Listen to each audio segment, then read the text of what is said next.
Hi, it's Katrina. Number 10. The Namibian flying snake. In Africa, dragons are a little bit different than in other places around the world. There is no better example of this than the Namibian flying snake, a legendary serpent that soars through the skies. As a mythological creature, the Namibian snake is gargantuan, yellow, brown, and can grow to be about 25 feet long. It can camouflage perfectly with its surroundings and has a bioluminescent crest, huge dragon horns, and an inflatable neck.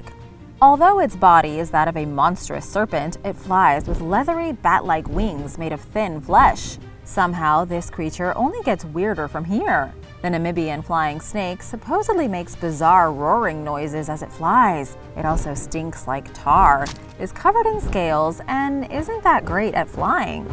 The only way it can get itself into the air is by flinging its body off a cliff. Interestingly, nobody is really sure where the myth of the flying snake came from. Some experts believe it comes from ancient legends of African dragons, while other sources claim its origins are much more recent. There was an alleged sighting of a strange creature in 1942 by a man named Michael Esterhues. As Michael was tending to his flock of sheep near Keetmanshoop, he saw the beast throw itself down a hill and take to the skies. Another sighting came in the 1950s, also by a farmer in Namibia. Then, in 1978, a French farmer in the region saw the same thing, only he reported seeing its bright green eyes and smelling the stench of tar coming off it. Some experts have tried to explain these sightings scientifically. They say the farmers may have witnessed an unidentified species of flying snake and over-exaggerated the details of their encounters. Number 9. The Teju jaguar. The Guarani people have been living in South America, primarily in Paraguay, for thousands of years. The Guarani are so ancient that their myths and legends were never written down, and they didn't even have their own written language until a few years ago. For that reason, every story, every god, and every horrifying creature has been passed down by word of mouth, like some type of historical telephone game. When stories are told by different speakers, they tend to change slightly. Imagine that happening over generations and generations. Things would definitely start to get a little blurred. Most scholars believe whatever the original myths of the Guarani once were, they've changed significantly.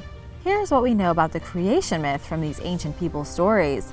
Tupa, the supreme god of all life and creation, was helped by the moon goddess Arasi to build the oceans, forests, and all the animals on the planet. They also worked together to place the stars in their spots in the sky. The last thing Tupa created was human beings. He supposedly crafted clay statues of men and women and breathed life into them. In typical ancient myth fashion, he created monsters as well. One of the most frightening monsters of all was Teju jaguar, the son of an evil spirit named Tao. In the Guarani myths, Tao was kind of like the Christian devil. He was said to be a personification of evil itself, a real satanic figure. For Tao's evil deeds, he was cursed that his descendants would be deformed and monstrous. When his lover Karana gave birth to Teju jaguar, Tao's first son, the boy was a hideous monstrosity. He was a giant lizard with 7 dog heads, along with eyes that could shoot fire. Even though he was so fearsome, his giant heads made it difficult to move. However, he was still an impossible foe because nobody could get near him as his eyes continuously shot out flames. Number 8. The Huldufolk. In a 2007 study done by the University of Iceland, 62% of Icelanders were found to believe in the existence of elves.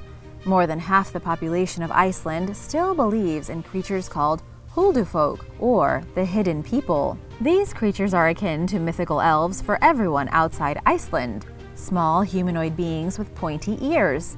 However, to Icelanders, they are very real, interdimensional monsters that hide in the countryside.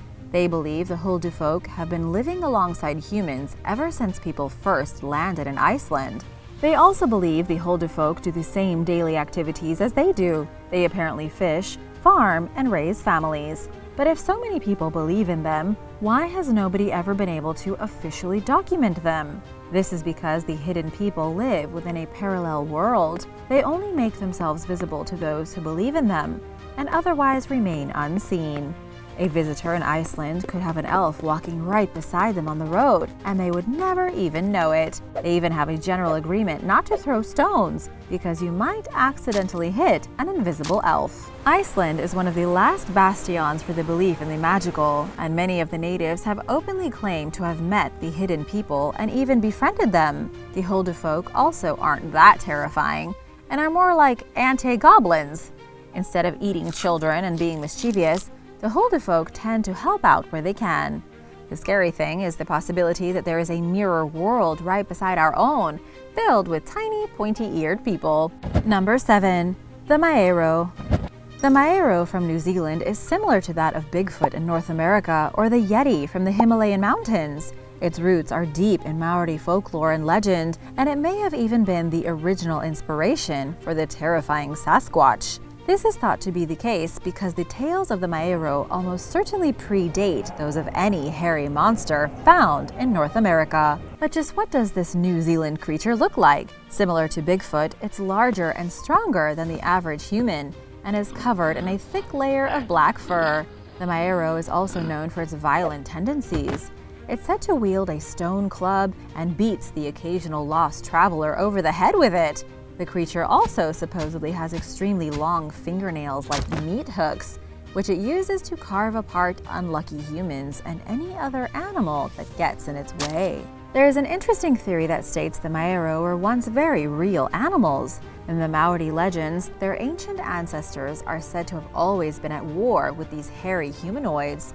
Some stories say these groups even crossbred with one another, creating horrifying abominations of nature. Scientists think the Maiero could have been a primitive hominin, possibly one that didn't go extinct until the modern age. This creature may have been more primate than prehistoric humans, and the Maori of New Zealand may have been terrified of it. There is also a possibility that the Maori hunted one of humanity's last primitive ancestors to extinction.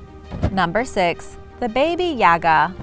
In Slavic folklore, the Baba Yaga is the absolute worst thing you could encounter. Some fables have her acting as a forest spirit, but in most of them she's a horrible witch and an awful sorceress who preys on children when they wander too deep in the woods. The stories of Baba Yaga are so numerous that it's impossible to track down the original one. Her legacy comes from many different Eastern European sources, as she was a staple figure among different cultural groups. Depending on who tells the story, Baba Yaga is a totally different character. However, in most cases, the creature's characteristics and principles are the same. The Baba Yaga is obsessed with politeness, manners, and purity of spirit. She can be a guide for a hero on their journey as long as they are incorruptible, respectful, and sincere. On the other hand, if a hero asks the wrong question or behaves inappropriately, they will be tormented by the Baba Yaga and her magical powers. The most popular version of the Baba Yaga is the one from Russia. Russian folklore has her flying through the air in a large stone mortar and using the pestle to steer. She lives out in the woods in a log cabin that moves from place to place on dancing chicken legs. The fence surrounding her house is supposedly made from human bones, and to seek her help in a quest is a major gamble. The Baba Yaga is just as likely to help someone in need as she is to kidnap and eat them. She is wildly unpredictable and difficult to track since her house can move on its own.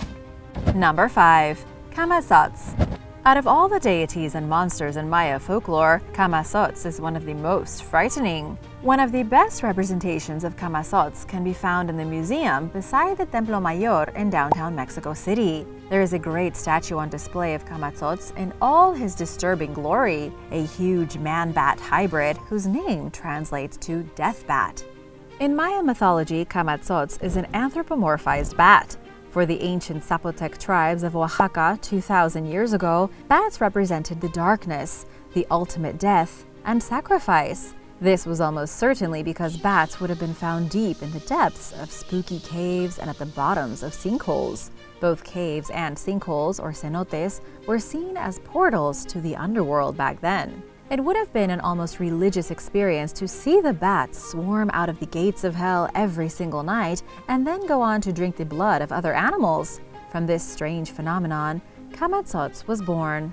It's unclear exactly what Kamatsot's purpose was, other than lording over darkness and the nighttime. He's usually seen in Maya artwork as holding a sacrificial blade in one hand and the pulsing heart of a sacrificed victim in the other. When it came to violence and death, the bat god was usually the one that the Mayans looked to for guidance. Number 4. El chupacabra. El chupacabra has been prowling the American Southwest and sucking blood from cows, sheep, and dogs for decades. At least that's if the stories are to be believed. The chupacabra is a fearsome and dreadful thing, a creature about the size of a small bear, but far more dangerous. It loves to suck blood, has disgusting, protective, scaly skin, and there are spines sticking out from its back like a deadly porcupine mohawk. The origins of this strange creature can be traced back to 1995. That was the year a farmer in Puerto Rico complained about a bloodthirsty creature sucking the blood from his goats and chickens. Chupacabra in Spanish literally translates to goat sucker, which is how the creature got its name. Hundreds of farm animals turned up dead and completely drained of their blood, but nobody could figure out why. After word got out, farmers all the way from the United States to Argentina began complaining about similar deaths. Suddenly, farm animals all over the world were turning up drained of their blood, and it was a complete mystery. All these years later, we still don't have an explanation. Benjamin Radford has studied the chupacabra his entire life, searching for the beast from North America to South America. He's interviewed people who have given him bizarre descriptions, and he's even gone hunting for the beast himself. Sadly, he's never even so much as gotten a glimpse of it. Number 3. The bonacon. In medieval Europe, bestiaries were all the rage. These were manuscripts filled with strange and curious images of animals, both real and imagined. Seeing as medieval Europeans didn't exactly have access to National Geographic, many people had a hard time differentiating reality from fiction. After all, to someone who's never seen an elephant or a unicorn, who's to say which one seems more outrageous? A horse with a horn or a gigantic gray beast with tusks and a big floppy trunk? Many of the mythical animals were depicted in these old manuscripts. One of these utterly strange creatures has been all but forgotten, and it's called the bonacon. The bonacon is shown in medieval texts as looking like a bull, but with a mane like a horse and horns like a goat. Its main feature was that it could blast dung from its behind. It could expel feces like the possessed girl in The Exorcist expels vomit. Also, its dung was like lava and burned anything it touched. It was essentially a bull that could shoot molten feces at unsuspecting hunters. Number 2. Goblins. Everyone has probably heard of goblins, but not many people know where they come from. And like a lot of the most famous creatures still around in popular culture today, there are a lot of different versions of goblins. The creepy green goblins that are usually depicted today came from Germanic and British folklore. They were believed to be small, malevolent creatures that dwelled in dark places and caused trouble. They were typically green, preferred to lurk in caves, and almost always terrorized children in particular. No matter which part of the world we look at, goblins are tricksters. They almost exclusively preyed on innocent kids who wandered into places they weren't supposed to. In Zimbabwe, people used to believe that if a child was born with a disability, it was because a goblin called Vigwambo impregnated that child's mother while she was asleep. In Japan, the tengu creature was a sort of goblin that lived in the mountains, had a long nose, the claws and wings of a bird, and the body of a man. These Japanese goblins would start fires and kidnap children so they could eat them. Around the world, goblins were grotesque beings that kept to the shadows, played tricks on people, and had a fierce appetite for devouring children. Number 1. The Scottish Yeti.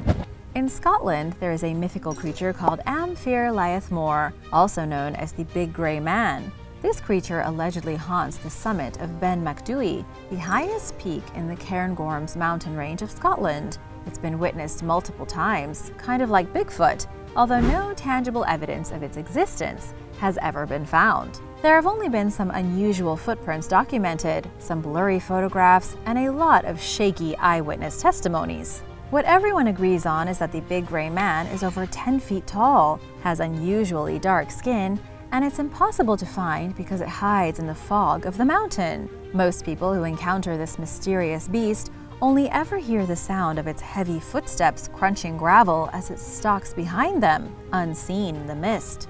The first recorded encounter was in 1925 by a man named J. Norman Collie, who was a trusted member of the Royal Geographical Society. He claimed that he witnessed an unimaginable horror while hiking alone near the summit of Ben Macdui. Collie recorded the encounter in 1925, but it turned out that he actually saw the thing back in 1891. The memory of the event haunted him for so long that even though he didn't want to tell anyone, he finally broke down and let the story out. He claimed the monster followed him through the mist and that he heard the crunch of its footsteps behind him. Every time he stopped, so too did the monster. He finally grew so afraid and was so terrified by the vague shadow of the thing following him from a distance that he ran all the way off the mountain and never returned again. Thanks for watching! What's your favorite mythical creature? Let me know in the comments below and be sure to subscribe if you haven't already. See you soon. Bye!